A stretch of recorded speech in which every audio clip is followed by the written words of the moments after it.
On our earth, before writing was invented, before the printing press was invented, poetry flourished.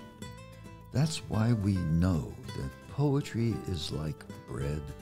It should be shared by all, by scholars and by peasants, by all our vast, incredible, extraordinary family of humanity. That was Pablo Neruda. I'm Bob Holman, and this is the Poetry is Bread podcast, where poetry challenges us, makes us think, and with imagination and courage and heart, changes the world. When I was invited to the Calcutta Book Fair of several years ago, Ram Devanini, my producer, and I realized that this was an opportunity for us to follow up on a project we'd been thinking of for a while, to investigate the beat poets and their trips to India, the inspiration they found there, and what India gave them, and in our search to find what remained of Allen Ginsberg and others, Gary Snyder, Joanne Kiger, Peter Orlovsky, John Giorno, what remained in India. So one of the things that we uncovered was in Delhi, and this represents, I think, the apex of our investigation. We were at a family home in Delhi with a formal, knowledgeable fellow named Jitendra, who has an announcer's voice and is the leader of Sado, the poets collective that sponsors the Sado Poetry Film Festival. And his wife and his child, little Siddharth, and we were all talking. Kavita was the name of his wife. It means poem, I remember now. There was lots of snacks and more than a little wine. We had filming equipment, so we set it up. It all came about very improvisationally, sort of like the Marx Brothers in Hollywood. Siddhartha was using the boom over us, and we were talking about Trilokan, a figure that Allen met while he was in Delhi. Here comes the book. By the time we got it all sorted out, there's only enough light to do Jitendra's solo. I pull my camera out and stand next to Ram while he shoots with a big pro camera. By gumbo, it is beautifully lit, and once Jitendra starts to rock, rolling it out like Ginsberg himself, a Satori moment, the aforementioned Trilokan, which means third eye in Hindi.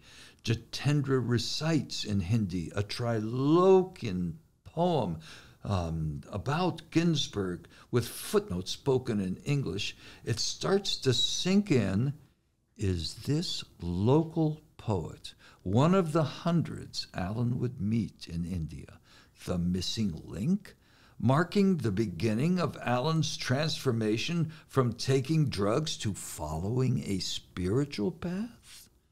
The poem follows Trilokan and Ginsberg high on meditation and breathing techniques as they race madly through Benares until the perspiration from their exertions begins to physically refract the sunlight. They look at each other's faces and see rainbows of psychedelia, the entire world heightened not by LSD, but by physical joy and human sweat.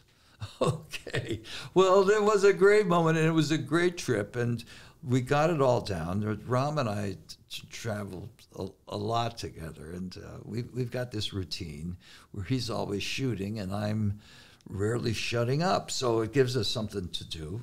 And what we have now is got Ram to be the host of a kind of roundtable discussion with a couple of Ginsberg scholars and yours truly. So we're going to be meeting with the author of A Blue Hand, Deborah Baker, whose book documents the beats in India. It's incredible insights.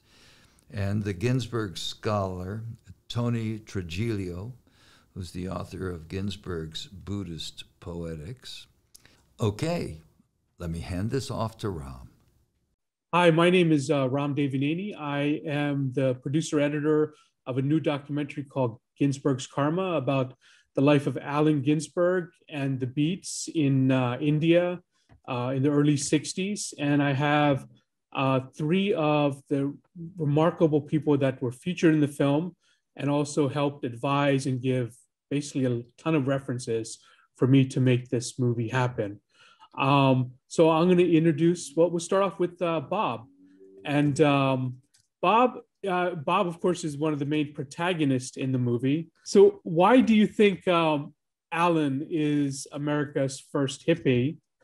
And when did you first discover his work? And also, when did you first meet him? What were your impressions?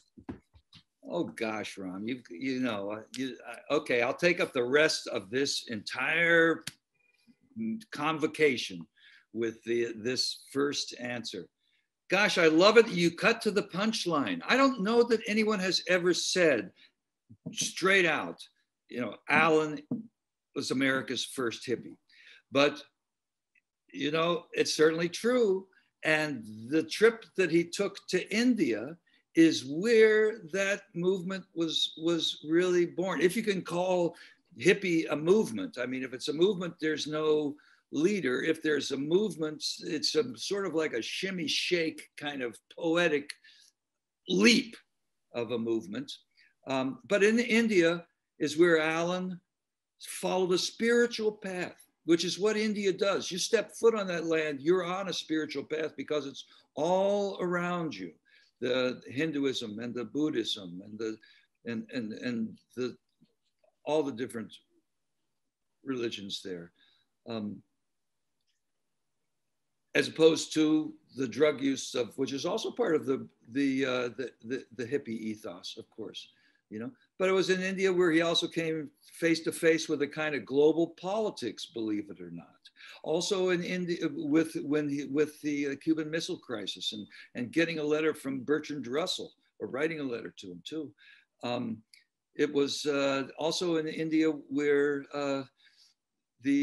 his life in poverty in Calcutta was the way that the hippies traveled hitchhiked from place to place. I mean, you could go on and on, but I will go back to when I first ran into Allen, literary wise, that is, because I was growing up, a kid from Kentucky, all of a sudden discovers in the early 60s that poetry is not just the stuff that you read in books, which I loved, but it was a living art, and that the beats were a voice of the United States that I'd never heard before. And that was a voice of freedom and liberation. And all of a sudden, it looked like I could be a poet. And there I was. And I followed Allen into New York. That is, I went to Columbia where he went to school. And I first met him when I moved downtown after graduation and went to a party. And there was Allen washing the dishes and showing me what a life of service as a poet was going to be. We had years of friendship, and my best buddy became his secretary. He was, he was a poet on the block, but he was a poet on the world. So I feel very, personal relationship with him, with the other beats. It's a tiny town, the world of poetry. If anybody's watching this and you're a poet, well, I'm shaking your hand, and that's our poet's kiss and passport. So I'll cede the rest of my time to my compatriots. But if you want to know anything about Allen personally, like his phone number, email me, bobholmanpoet@gmail.com. Thank you. Deborah, we are doing this interview with travel restrictions still in place in most parts of the world due to the COVID-19 pandemic. One of the things that comes out in the film, and more so in your book, is Alan's love of traveling. What do you think he got out of traveling? And as a poet, of course, but also if Alan was alive, what do you think he would miss most resulting from this lockdown? Well, I think he was really a genius at travel. And he was not a person who had a carefully mapped itinerary before he left. And that was very different from Gary Snyder, for example, who he crossed paths with in India. Gary had it all mapped out, where he wanted to go, what he wanted to see, who he wanted to talk to. But Alan was very spontaneous, and he traveled and talked to anybody he met, and followed them into their homes, into their places of worship, asked them questions, ate their food. And I think this was true in India as well as all the other parts of the world that he traveled in. And I really admire that. And I do feel that, that so much of, the wanderlust that, people discovered in the late 60s and 70s in America, the kind of budget travel, hostel train buses, the school bus that left London went through Afghanistan. I mean, all of that really came out of the paths that he laid down in India. But on the other hand, I also know that, he on his window out of his apartment on Lower East Side was also a place of wonder for him. He took so many pictures of those, horrible weed trees and, the fire escapes. So he could make a poem out of that too. So I'm sure COVID would find his mind as restless as ever. That is true. I think there's a lot of photos we've taken of our apartments and of our rooftops and things like that. Yeah. Yeah. Well, Tony, he had his great vision in his, walk-up apartment at Columbia, looking out at the rooftops and the sky. He didn't have a great vision in India. He had it at home. Well, that's a good segue into the question for Tony.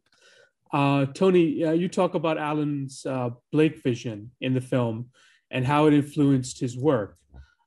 It's part of Alan's lore. It's basically mythologized right now.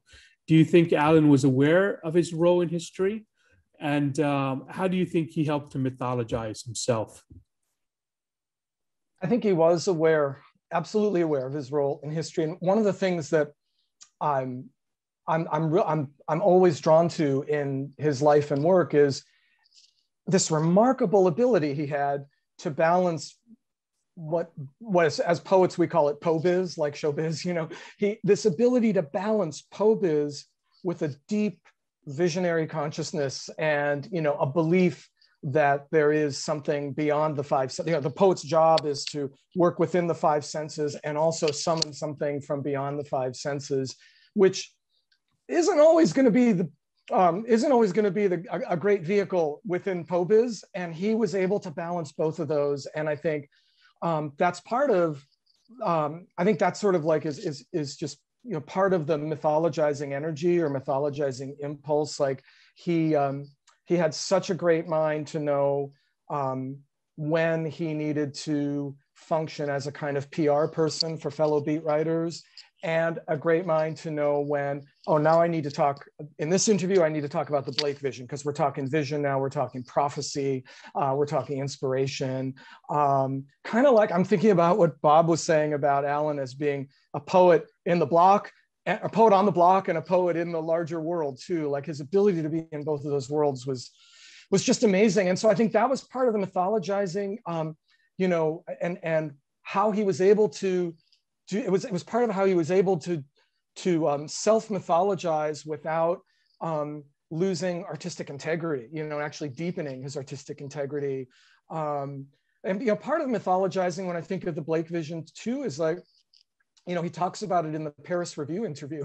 So it's like this prestigious venue where he talks about this vision, that, you know, some might call an auditory hallucination, others might call, you know, the real thing.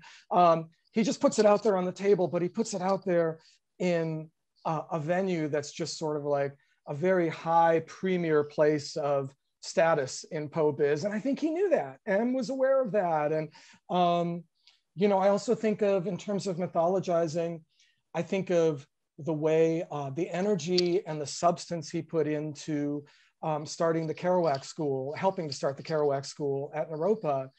You know, that required a pragmatic Poe biz sensibility, and also the way they set up the curriculum. It required a real belief in the visionary potential of art that I think was part of the Blake vision for him too. So yeah, I think the vision is a really good leaping off place to start to think about that kind of mythologizing and how he was able to combine the dedication to art making with an understanding that, you know, the poet is a self out in the world, and that's, you know, the poet has multiple selves, one that's out in the world in the Poe biz terms, and the other that is summoning, for Ginsberg, you know, a prophetic lineage that goes back to Blake and beyond. So I'm going to throw this question out to everyone, and if you have an answer, that'll be great. There's no doubt Allen is very representative of the second half of the 20th century, and how is he and also his work important now? It's been almost 25 years since he passed away. And what can the younger generation of activists and social justice warriors learn from him? And it can be expanded to other groups as well. So anyone who wants to take it on, please go ahead. I think one of the things that I was a real revelation to me when I was doing research for my book on his was how sort of he would, you know, in his letters to his father, he would talk about politics, but I don't feel that politics was much of a conversation for him with his friends. It was always, you know, poetry or drugs or something like that. But when he was in India and the war broke out in 1962 between India and China, and he saw that this deeply spiritual place could become just as warmongering as America. And so then he began hanging out with these Gandhians who decided to do this march from Delhi to Beijing. And it was a performance. And I think that impacted him deeply. He spent, you know, a couple weeks, you know, sitting with them, walking with them, you know, sleeping with them. And that I think was revelatory. So, and he brought that kind of understanding of how politics and activism can be more than just marching and protesting and carrying banners. It can be a performance. And he was able to use his fame and notoriety, which, you know, Time magazine couldn't get enough of him, to, you know, bring attention to, you know, later the war in Vietnam that was just, you know, heating up when he passed through Hanoi on his way to Japan. So, so that was really, really a long-term thing. And I think that we don't have often the same kinds of imagination, you know, because, you know, to do just the same protests, the same slogans over and over again, you know, which is why, you know, you can have 500,000 people show up for an anti-war march and it's a one-day news event or not an event at all. So he, you know, if we could just have people that have that more kind of understanding of how spectacle and the press works, you know, that would really do a lot for you know, pushing, you know, the envelope on politics these days. Yeah, we miss Alan. He was the voice of the poet, the voice of truth, and the voice of the street. But he wasn't just talking. He was also doing extraordinary research. He was in touch with everybody. This is why I think it would fit well with the digital age. He really did deep dives into what was going on with the CIA and able to turn that information into song, into lyric that people could. Who bomb? He was as Deborah says, he was able to take that news and turn it into an art that would inform and be accessible to all. And we really miss that voice right now. We have plenty of people talking about issues, but nobody has been able to figure out a way to get that public persona. So that's one thing that that Alan was able to do. And just the idea of flower power, that comes entirely from marigolds and levitating the Pentagon, and just merging this sort of spiritual idiom with love and the press. Love and the press. Love and the press, getting the attention of the media and keeping them spellbound. And I think using that message across.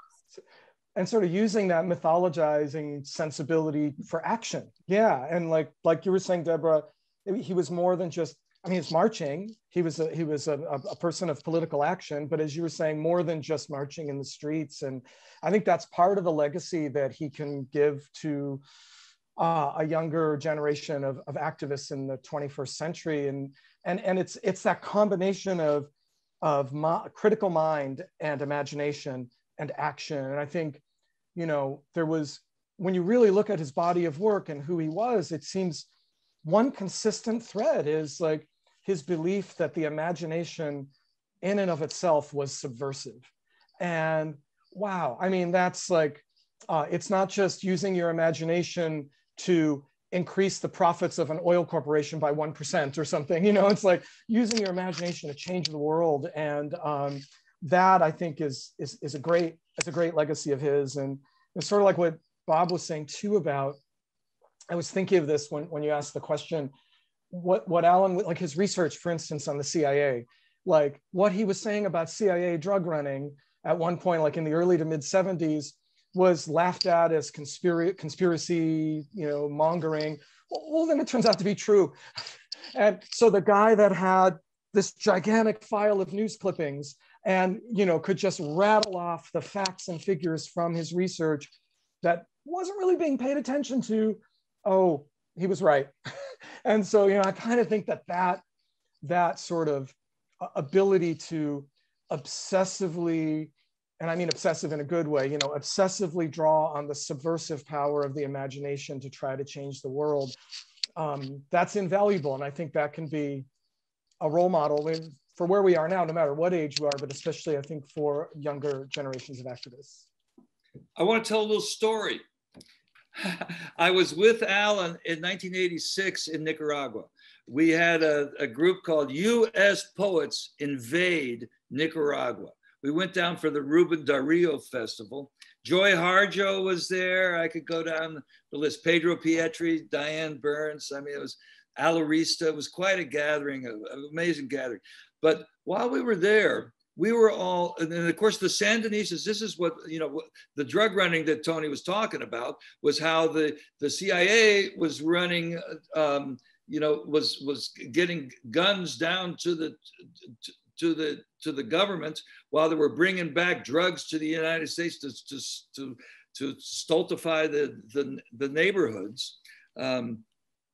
So Alan was, we were primed we were working in the coffee fields, we were hanging out with Ernesto Cardenal, and we loved the Sandinistas who were teaching poetry workshops for prison wardens and for coffee workers, for prison jail workers. Alan was taking the government to task for the treatment of gay people. And we couldn't understand. Alan, come on, we're their guests. He had to teach us this lesson. We were a bunch of young poets on a toot, having a great time with a revolution that was working and had poetry at its heart. But for Alan, it was another teaching moment, another moment for us to understand that human rights are basic rights. And I would love him to be talking about this now on the anniversary of George Floyd's death, which is today. We're taping it, and because Alan would always bring up these issues in the most uncomfortable situations, and that's where poetry also does its work. Poetry is not a language of comfort, although it can be very comforting.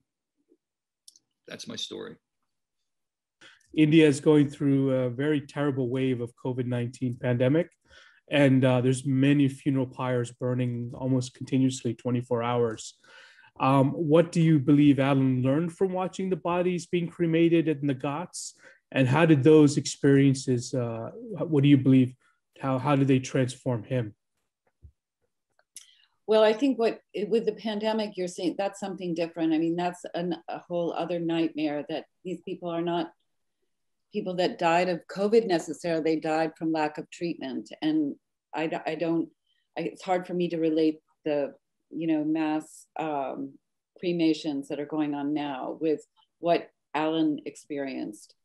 Basically, I think Alan had probably a kind of overwhelming fear of death. And he knew enough about himself to know that this was going to be an obstacle for him to get beyond, that he needed to get beyond. And so going and spending time at the cremation Ghats, demystifying death in some way by watching, for the hours and hours that it takes for a body to burn, hanging out with, the sadhus and grieving families.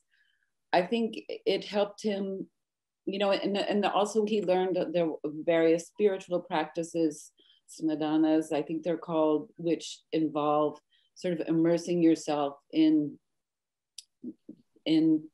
skulls and ashes and cremation, the cremation rituals.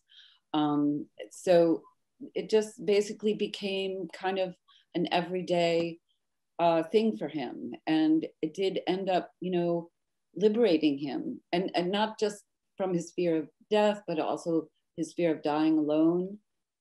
He felt that, his relationship with Peter was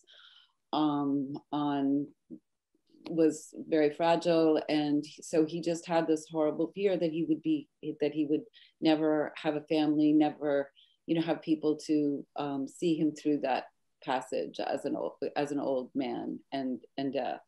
So I think he just finally got rid of that.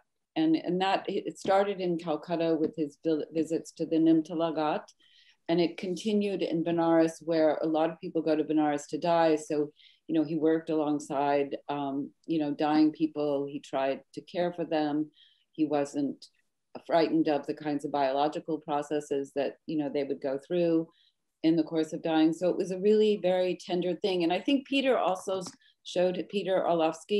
showed him sort of a way of being there for people who were sort of struggling and dying, because Peter had, been a nurse, had worked as a sort of nurse's aide. So I think that they did sort of have that time together in Benares that was very important to them in terms of working with the people who were dying there. Actually, Tony, that's a good segue from what Deborah talked about. Is there a spiritual awakening or reawakening that Alan experienced when he came back from India? And can you kind of explain that? Yeah, I would say it's a spiritual deepening, and I think I think India helped give him a trajectory that we see through the 60s and into the 70s. I shouldn't say helped give him, it's actually more than just, I'm making that sound so passive. I think India was the breakthrough that enabled him to construct that trajectory.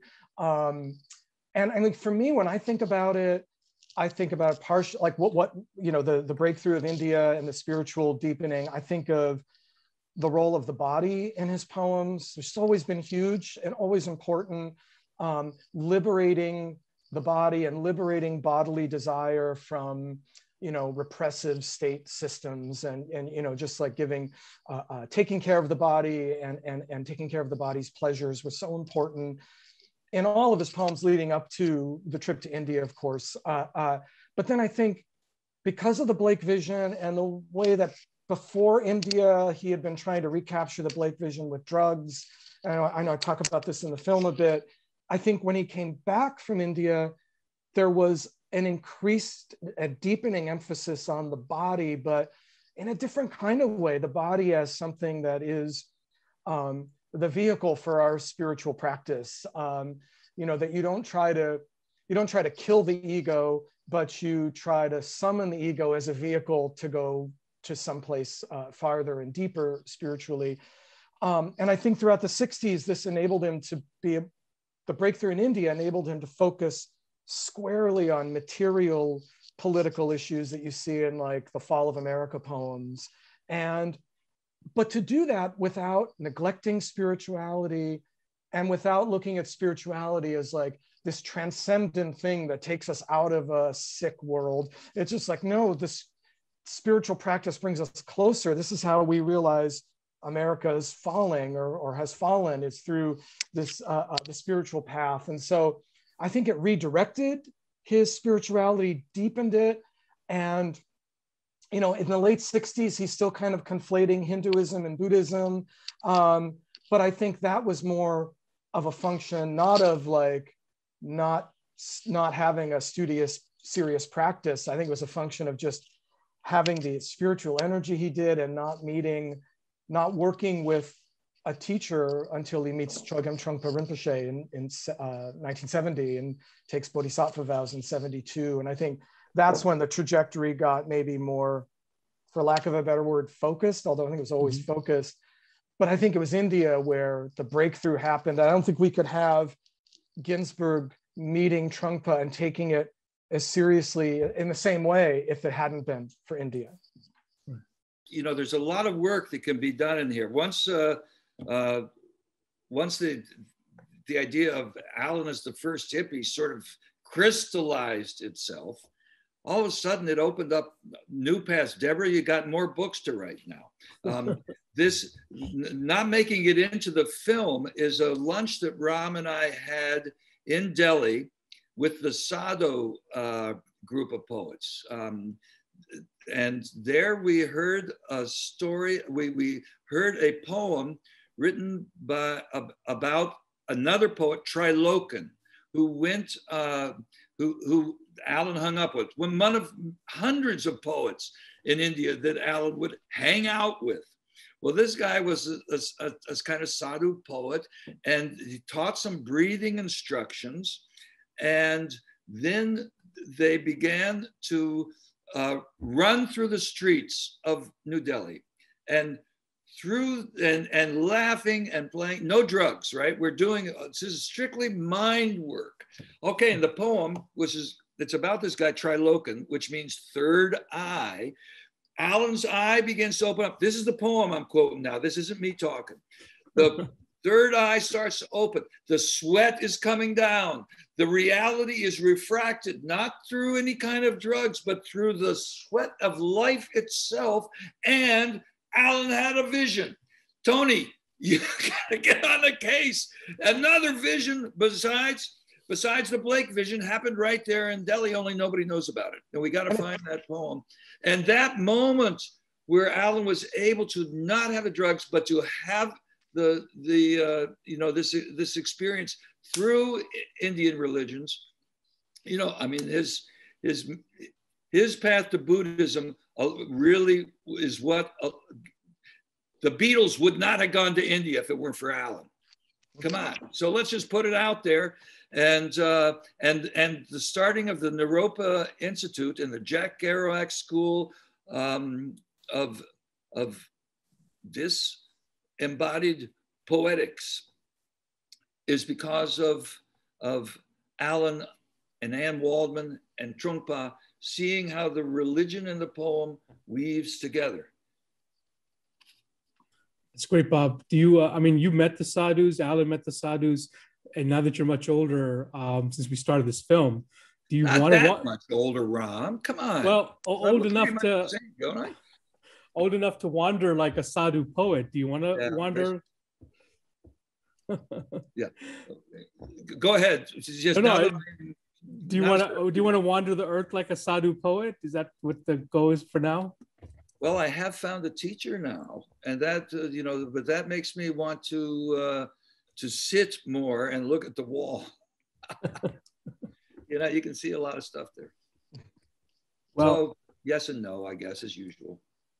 Or as Gregory Corso said, if you're a poet, when somebody offers you to take this thing or that thing, you always say, I'll take both of them.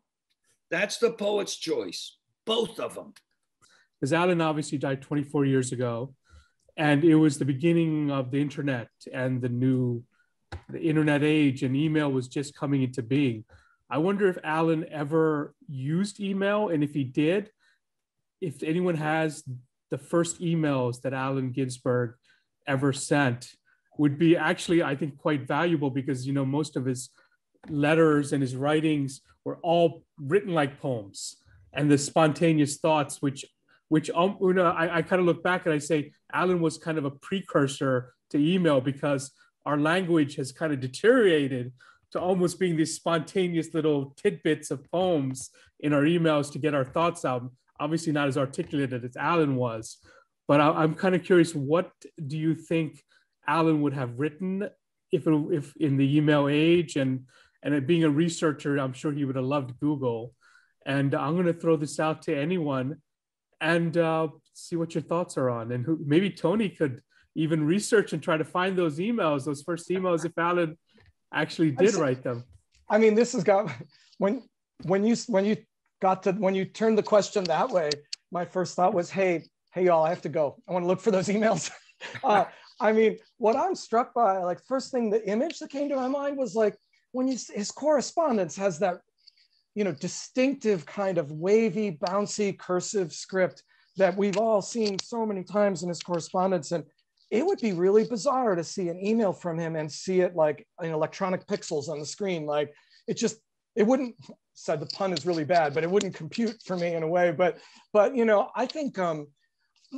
think had he lived further on into the technological age we're living in now, I think that he would have taken the intensive letter writing he did with postal mail, and I think he would have just transferred it to email. He would have been your friend who always sends you really long emails, and they would have been amazing emails. That's my thought. The little drawings and symbols and stuff that he would always include with his letters, it seems, the tactileness of, him giving you a little burst of, creativity. I would miss that. Well, I mean, Alan could have done GIFs back then. GIFs were very popular. I mean, they're popular now, but GIFs. Yeah. I think he would have appreciated memes, like in the way that, like, when he starts performing with punk musicians, in the 70s and 80s, like, it turned on a whole generation, was mostly mine, into like, oh, I'm into the stuff he likes and he's into the stuff I like. That's fantastic. And I think he would have been that way with memes too. Yeah. Yeah. Well, yeah, he was an early adopter. An early adopter. Yeah. Yeah.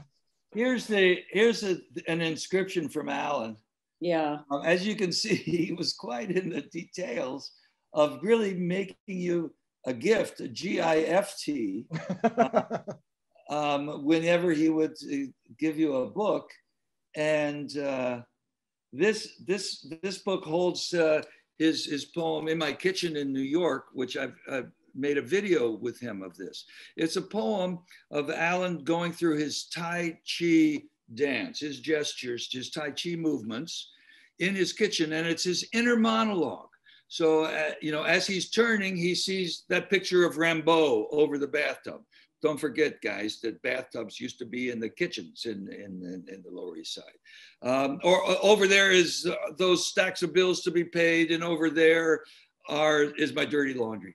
You know, so it's a wonderful poem that actually works as a video because you get to see the actual room where these thoughts are coming out, et cetera, blah, blah, blah. But at any rate, it just, you know, he was not averse to technology. Let's put it that way. He liked working with rock bands. He liked working with video, and all I can say is a tweet from Alan. Can you imagine, Deborah? What would a tweet from Alan?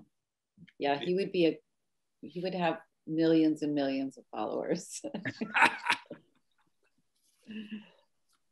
Well, thank you, everyone. Thank you, Deborah, Tony, Bob, for this remarkable conversation and being a part of this journey for Ginsberg's Karma, which took us about 10 years to make, and generously supported by the National Endowment for the Humanities. It's going worldwide, launch on June 7th, and you can watch it for free when we launch it, and appreciate it. And check out the link below. All the best and stay safe. Thank you. Thank you, Ram. Congratulations. Thanks, Ram. I'm Bob Holman, and thank you for listening to Poetry is Bread. Subscribe to our podcast to get notifications of new episodes. Check us out at BoweryPoetry.com. The podcast is co-produced by Ram Devanini and Flavia Roja with Retaplax. Artwork by Fabian Ceruleo. This podcast series is funded by National Endowment for the Arts and New York State Council on the Arts, the Governor of New York State, and the New York State Legislature. Thank you all. Thank you all for listening. Poetry, it goes in one ear and stays there.